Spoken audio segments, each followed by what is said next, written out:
ସାଙ୍ଗମାନେ ଆଜି ମୁଁ ତୁମକୁ ପାଠ ପଢ଼ାଇବାର ଟେକ୍ନିକ୍ ଶିଖେଇବିନି। Pomodoro, notes, revision, topper strategy ଏସବୁ କଥା ତୁମେ ହଜାର ଥର ଶୁଣିସାରିଛ। ଆଜି ମୁଁ ତୁମକୁ ତୁମର ଭବିଷ୍ୟତ ଦେଖାଇବାକୁ ଆସିଛି।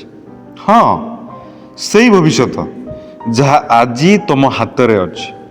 ଟିକେ କଳ୍ପନା କର, ଆଜିଠାରୁ 10 ବର୍ଷ ପରେ ଗୋଟେ ଦିନ ତୁମେ ସକାଳେ ଉଠିବ, ଆଇନା ଆଗରେ ଛିଡ଼ା ହେବ, ଆଉ ହଠାତ୍ ତୁମ ସାମ୍ନାରେ ସେଇ ମଣିଷ ଆସି ଠିଆ ହେଇଯିବ ଯାହା ତୁମେ ହେଇପାରିଥାନ୍ତ କିନ୍ତୁ ହେଇପାରିଲନି।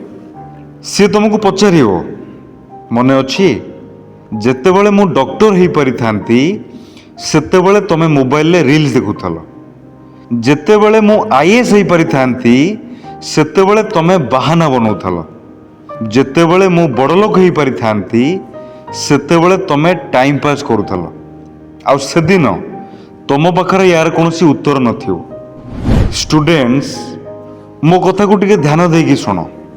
ଆଜି ତୁମେ ଏଇ ଯେଉଁ ବାହାନା କରୁଛ କି ମୋର ମନ ହେଉନି, ମୋର ଇଚ୍ଛା ହେଉନି, ପାଠପଢ଼ା ବୋରିଂ ଲାଗୁଛି, ତ ଏଥିରେ ତୁମେ କେବଳ ଗୋଟେ ଚାପ୍ଟର ମିସ୍ କରୁନା, ଏଥିରେ ତୁମେ ନିଜର ଗୋଟେ ଭବିଷ୍ୟତକୁ ହରଉଛ, ଏଥିରେ ତୁମର ଗୋଟେ ସ୍ୱପ୍ନ ମରିଯାଉଛି, ଏଥିରେ ତୁମ ବାପା ମାଆଙ୍କର ଗୋଟେ ଆଶା ଭାଙ୍ଗି ଯାଉଛି। ତୁମେ ଭାବୁଛ କାଲିଠାରୁ ପଢ଼ିବି, କିନ୍ତୁ ସେ କାଲି କେବେ ବି ଆସେନି। ଆଜିର ଆଳସ୍ୟ କାଲିର ପଶ୍ଚାତାପ ହେଇଯାଏ, କିନ୍ତୁ ସେତେବେଳକୁ କ'ଣ ହୁଏ? ନେଡ଼ି ଗୁଡ଼ କହୁଣୀକୁ ହୋଇଯାଇଥାଏ। ତୁମେ ଜାଣିଛ ଗରିବ ଆଉ ଧନୀ ମଧ୍ୟରେ ସବୁଠୁ ବଡ଼ ପାର୍ଥକ୍ୟ କ'ଣ? ଟଙ୍କା ନୁହେଁ, ଚିନ୍ତାଧାରା। ଜଣେ ଶ୍ରମିକର ପୁଅ ବି କଲେକ୍ଟର ହେଇପାରେ, ଜଣେ ଗରିବ ଘରର ପିଲା ବି IAS ହେଇପାରେ, କିନ୍ତୁ ବାହାନା ବନାଉଥିବା ଲୋକ କେବେ ବି ନିଜ ଲାଇଫରେ ବଡ଼ ହେଇପାରେନି। ତୁମ ସାଙ୍ଗମାନେ ବୁଲୁଛନ୍ତି, ମଜା କରୁଛନ୍ତି, ପାର୍ଟି କରୁଛନ୍ତି, ସେମାନଙ୍କୁ କରିବାକୁ ଦିଅ ନା ଭାଇ। ସମସ୍ତଙ୍କର ଯୁଦ୍ଧ ନା ଅଲଗା ଅଲଗା ହେଇଥାଏ। ସିଂହ କେବେ ବି କୁକୁରମାନଙ୍କ ଦୌଡ଼ରେ ଭାଗ ନିଏନି। ତୁମେ ହେଉଛ ସିଂହ।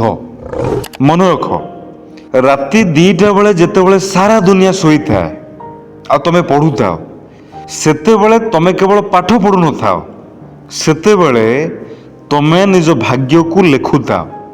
ଗୋଟେ ଦିନ ଆସିବ, ଆଜି ଯେଉଁମାନେ ତୁମକୁ ଦେଖି ହସୁଛନ୍ତି, ତୁମର ମଜାକ ଉଡ଼ଉଛନ୍ତି, ସେମାନେ ସମସ୍ତେ ତୁମ ସହିତ ଫଟୋ ଉଠାଇବା ପାଇଁ ଲାଇନ୍ ଲଗାଇବେ, କିନ୍ତୁ ସେଇ ଦିନକୁ ଆଣିବା ପାଇଁ ତୁମକୁ ଆଜି ଏକା ଲଢ଼ିବା ପାଇଁ ପଡ଼ିବ, ତୁମକୁ ଏକା ଚାଲିବା ପାଇଁ ପଡ଼ିବ। ଏକ୍ଜାମ୍ ହଲ୍କୁ ତୁମର ବାହାନା ଯିବନି, ତୁମର ପରିଶ୍ରମ ଯିବ। ରେଜଲ୍ଟ ଡେରେ ତୁମର ଭାଗ୍ୟ କଥା କହିବନି, ତୁମର ପ୍ରସ୍ତୁତି କଥା କହିବ।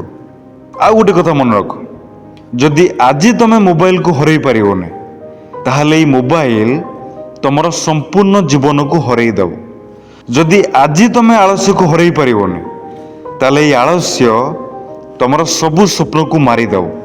ସାଙ୍ଗମାନେ, ଏ ଦୁନିଆରେ ନା ସବୁଠାରୁ ଭୟଙ୍କର ରୋଗ କ୍ୟାନ୍ସର ନୁହେଁ, ସବୁଠାରୁ ଭୟଙ୍କର ରୋଗ ହେଉଛି ଏବେ ତ ବହୁତ ସମୟ ଅଛି, ଏଇ ଗୋଟିଏ ଚିନ୍ତାଧାରା ଲକ୍ଷ ଲକ୍ଷ ସ୍ୱପ୍ନକୁ କବର ଦେଇଦିଏ। ଆଜି ହିଁ ନିଷ୍ପତ୍ତି ନିଅ କି ମୁଁ ନିଜ ସ୍ୱପ୍ନ ସହିତ କେବେ ବି ବିଶ୍ୱାସଘାତକତା କରିବିନି, ମୁଁ ମୋ ବାପା ମାଆଙ୍କ ଆଶାକୁ ଭାଙ୍ଗିବିନି, ମୁଁ ମୋ ଭବିଷ୍ୟତକୁ ଏମିତି ଶସ୍ତାରେ ବିକ୍ରି କରିଦେବିନି। ଯେତେବେଳେ ପାଠ ପଢ଼ିବାକୁ ମନ ନ କରିବ, ସେତେବେଳେ ନା ନିଜ ବାପାଙ୍କ ଝାଳ ବୁନ୍ଦାକୁ ମନେ ପକାଇବ, ନିଜ ମାଆର ତ୍ୟାଗକୁ ମନେ ପକାଇବ, ଆଉ ନିଜକୁ ପଚାରିବ, ମୁଁ କ'ଣ ସତରେ ହାର ମାନିପାରିବି? ମନେ ରଖ, ତୁମେ ପାଠ ପଢ଼ୁନାହ, ତୁମେ ନିଜ ଭବିଷ୍ୟତ କିଣୁଛ। ତୁମେ କେବଳ ବହି ଖୋଲୁନାହ, ତୁମେ ନିଜ ଭାଗ୍ୟର ଦ୍ୱାରକୁ ଖୋଲୁଛ। ଆଉ ଯେଉଁଦିନ ତୁମେ ଏଇ କଥାକୁ ବୁଝିଯିବ, ସେଇଦିନ ତୁମକୁ ସଫଳ ହେବାରୁ ନା ଦୁନିଆର କୌଣସି ଶକ୍ତି ଅଟକାଇ ପାରିବନି। ଜୟ ଜଗନ୍ନାଥ।